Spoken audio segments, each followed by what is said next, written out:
Saudara-saudara, pada siang hari ini kami ada di Tawangmangu, sebuah pemandangan yang indah, kota yang dingin.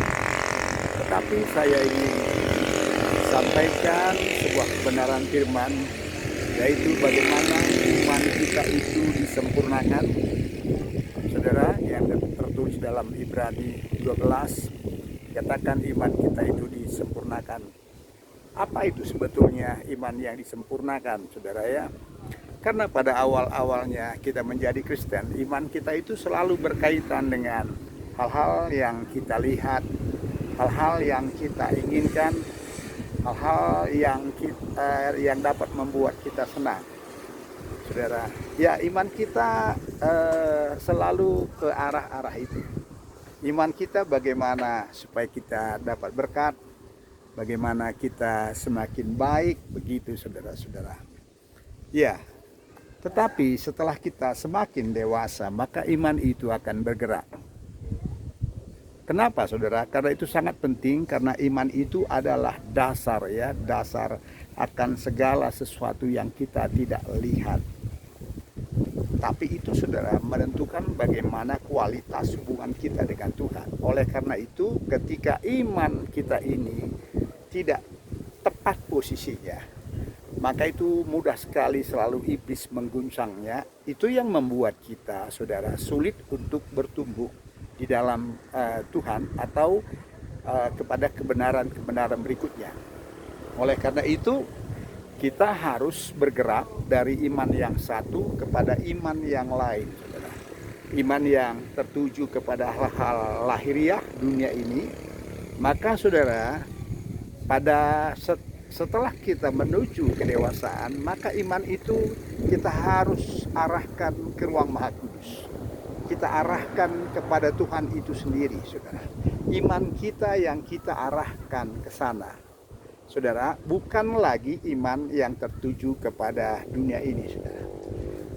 Kalau iman kita sudah tertuju kepada Dia, itu artinya, saudara, kita selalu mengharapkan apa yang Dia perkatakan kepada kita. Saudara, itu berbeda. Kalau iman yang saya katakan tadi, saudara, iman ketika kita menjadi Kristen pemula, itu imannya itu, saudara, itu berasal dari kita. Apa yang kita inginkan, apa yang kita harapkan, saudara, yang sifatnya masih kedagingan. Tetapi waktu kita sudah mengarahkan kepada Yesus Kristus, kepada ruang Maha Kudus itu, maka di situ iman itu maka berubah dia. Maka apa yang kita harapkan adalah apa yang Tuhan perkatakan kepada kita. Sehingga saudara, walaupun kita di dalam kehidupan ini tidak menerima hal-hal yang baik, tetapi saudara, kalau Tuhan itu mengatakan, ya, Dia izinkan kita berada dalam jalan-jalan yang kita tidak harapkan, atau Dia perkatakan sesuatu kepada kita di dalam kesulitan kita, di dalam masalah kita, di dalam tangisan kita, ketika Dia mengatakan sesuatu kepada kita, kenapa kita mengalami itu? Saudara, itu akan membangkitkan semangat kita. Itu akan memperbaharui kita, itu tidak akan menggoyah kita. Ya, bagaimana kita datang kepada Tuhan. Saudara, ada pengalaman, saudara ya, ada teman saya yang begitu luar biasa selalu berbicara tentang iman. Tetapi saudara, iman yang tidak saudara ya, iman yang tidak maksimum. Bapak ini punya iman yang luar biasa. Dia berkata, aku percaya aku akan disembuhkan sakitku ini. Lalu saudara, kalau ada orang-orang lain yang pergi ke dokter, saudara, dia mengatakan orang itu kurang iman. Tetapi saudara, suatu hari dia yang sakit. Lalu saudara, dia berdoa, saudara, dan tidak sembuh. Lalu saudara, akhirnya dia pergi ke rumah sakit. Dan setelah pergi ke rumah sakit pun saudara, tidak sembuh juga. Jadi menjadi masalah. Lalu saudara, masalahnya Dia mulai berkata, karena dia begitu mengharapkan tentang kesembuhan dan itu tidak terjadi, maka mulai goyah imannya.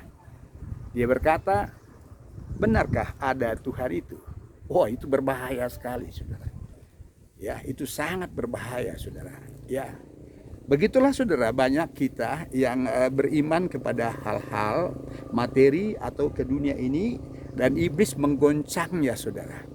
Sehingga itu yang membuat kita, kehidupan rohani kita itu sering sekali naik dan sering sekali turun. Tetapi dikatakan saudara, iman kita dibaharui semakin kita dewasa di dalam Kristus dengan segala macam cara. Tuhan itu arahkan iman kita itu supaya lurus kepada Ruang Maha Kudus, lurus tertuju kepadanya.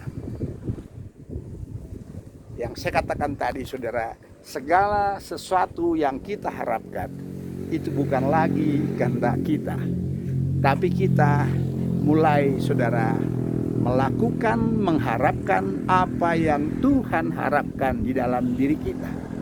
Sehingga saya katakan seperti tadi, apapun yang terjadi dalam kehidupan ini, kadang-kadang Tuhan izinkan itu. Seperti kita berada di dalam sebuah lubang yang dalam, di mana satu orang pun tak bisa mendengar kita, atau satu orang pun tak bisa menolong kita. Tetapi kita masih bisa mendengar suaranya.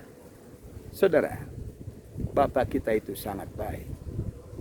Jangan bersedih, jangan kecewa. Karena apa yang Dia izinkan kepada kita tujuannya baik, supaya kita bisa mendengar suaranya. Saudara, begitu kita mendengar suaranya, dan itu saudara membuat iman kita itu melompat beberapa langkah ke depan. Lalu saudara, ketika iman kita itu tertuju kepadanya, maka tak ada satupun yang ada di bawah kolong langit ini yang bisa menaklukkan kita. Karena Bapa kita itu akan selalu berbicara kepada kita dan kita mendengarnya. Saudara, itulah yang saya maksudkan dengan iman yang disempurnakan. Saudara, kehidupan yang kita bisa mengucap syukur dalam segala hal yang kita hadapi. Saudara, marilah kita terus memperbaharui iman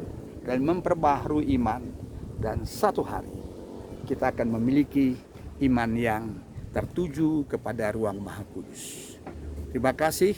Inilah firman yang saya sampaikan dari pegunungan daerah yang tinggi dari Tawangmangu ini. Tuhan Yesus memberkati. Amin.